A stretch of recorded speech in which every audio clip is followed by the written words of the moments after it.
Hello ladies and gentlemen, and happy Sunday. Hope everybody had a great weekend. We've got a lot to get through in this video, so I'm not going to waste any time. You're probably looking at the graphic behind me and saying, Northern Lights? What? Yes, we have a chance at seeing the Northern Lights tonight as another big geomagnetic storm is coming to Earth as we speak. I'm sure a lot of you can remember the big storm that we had last year that made us see the Northern Lights. There's another one coming tonight. It's not going to be as strong as one we saw last year, but anytime that there is a decent-sized geomagnetic storm coming to Earth that increases our chance of seeing the Northern Lights, it always gets people's attention, as it should.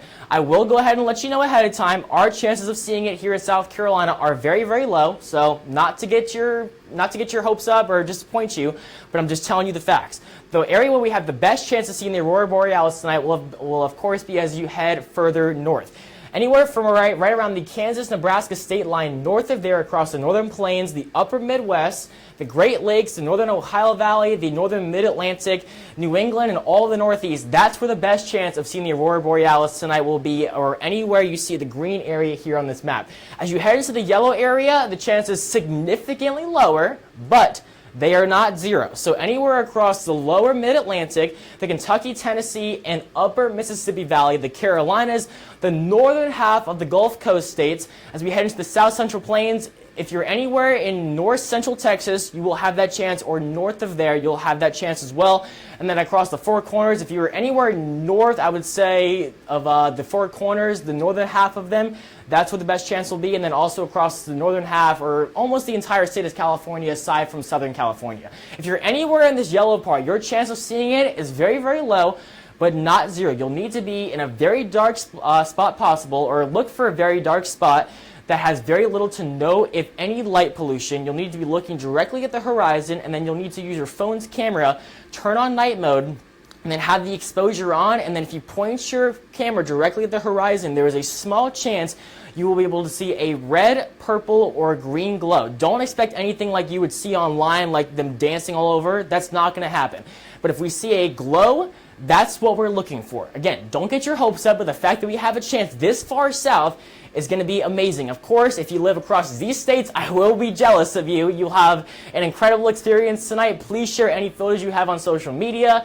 And of course, if you have any photos, send them to me, and I'll also be out there trying to see them myself. Hopefully, we have a great night of viewing. And in the meteorology and astronomy world, I should say, we use the KP index to describe how much solar energy is coming from the sun, because that creates the northern lights as they're coming into our atmosphere and also into the magnetosphere.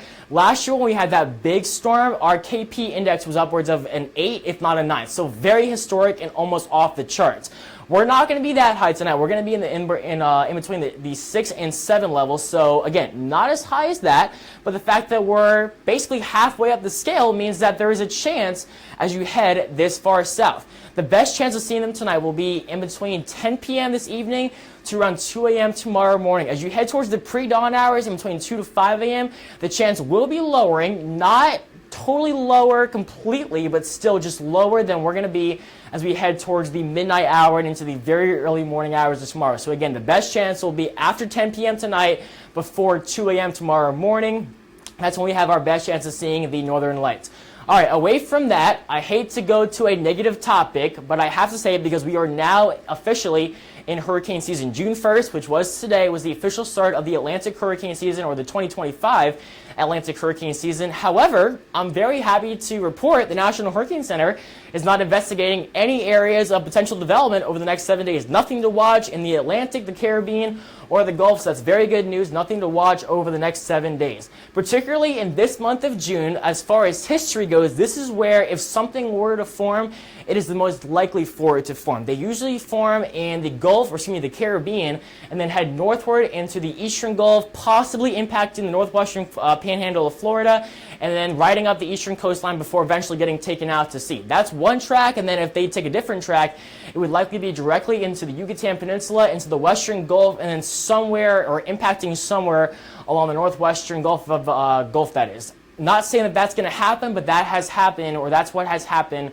historically, just putting that out there. Again, not saying that it will happen. And then the last thing I'm going to mention about hurricane season is this is the official forecast we have both from the National Hurricane Center and also from Colorado State University. The good thing is that it's not forecasted to be as crazy as last year was. We all remember how crazy last year was with Hurricanes Beryl. We had Hurricane Helene.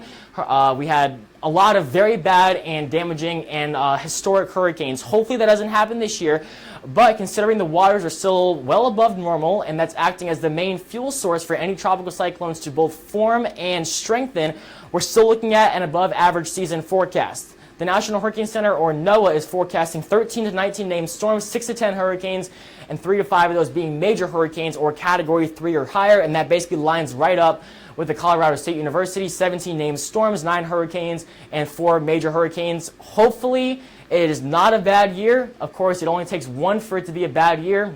But like always, I will be here with you every single step of the way to make sure you, your family members, and all your friends stay safe with the most accurate, up-to-date information as possible. All right, let's go away from all that and actually get into the forecast as we head into the first full week of June. I'm happy to report it looks absolutely beautiful for the first and middle half of the week.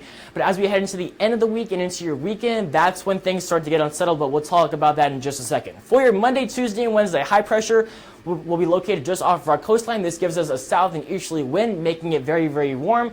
However, because it's high pressure, not allowing much to evaporate and forcing air to sink, we're going to be looking at lots of sunshine all day, Monday, Tuesday, and into Wednesday. So here's a look at the forecast as a whole. As we head into your Monday for your morning hours, temperatures right along our coastline starting out in the mid to upper 60s. As we head further inland across the PD and along the border belt, slightly cooler into the low to mid 60s, or excuse me, the lower 60s, I should say. We'll be looking at lots of sunshine and northwesterly winds at about 5 miles per hour. We warm up quickly into your lunch hour. Upper 70s across the PD and along the border belt, lower 80s right along our coastline. Still looking at mostly sunny skies with northerly winds at about 5 to 10 miles per hour. As we head into your afternoon, there's going to be a very small chance of rain, but that will be right along our immediate coastline because of the sea breeze. You probably guessed it, the sea breeze. That is going to be the main reason why, but that will only be right along our coastline. As you head further inland across the PD and along the border belt, your chance of rain drops to 0. So it's only going to be for our coastal locations. As far as high temperatures go, look for afternoon highs to climb into the low to mid 80s. Here's a look at your extended 10-day forecast, proudly brought to you by Hunter Plumbing Services. Beautiful Monday, Tuesday, and Wednesday. Our weather pattern does become a bit unsettled as we head into your Thursday, Friday, and into your upcoming weekend. There's going to be a surge of tropical moisture coming into our area, and that will lead to better chances for at least isolated to wildly scattered showers and thunderstorms. No day looks to be a washout, and it's not going to be anything that you need to worry about as far as tropical things go, but we will need to just be keeping an eye on the model trends as we head into the end of this week and into your upcoming weekend. As far as afternoon highs go, look for high temperatures to climb into the low to mid 80s every single day. Afternoon highs climbing into the upper 60s to around 70. And as you head further inland, basically the exact same thing. Lots of sunshine Monday, Tuesday, and Wednesday. Better rain chances as we head into the end of this week and into your upcoming weekend. Afternoon highs will be warm. We're in the mid to upper 80s for your Monday and Tuesday, and then we're in the upper 80s to around 90 Wednesday, Thursday, and Friday, and into your upcoming weekend. Overnight lows right where they should be in this time of year, into the upper 60s to lower 70s. I hope you all have a great upcoming first week of June.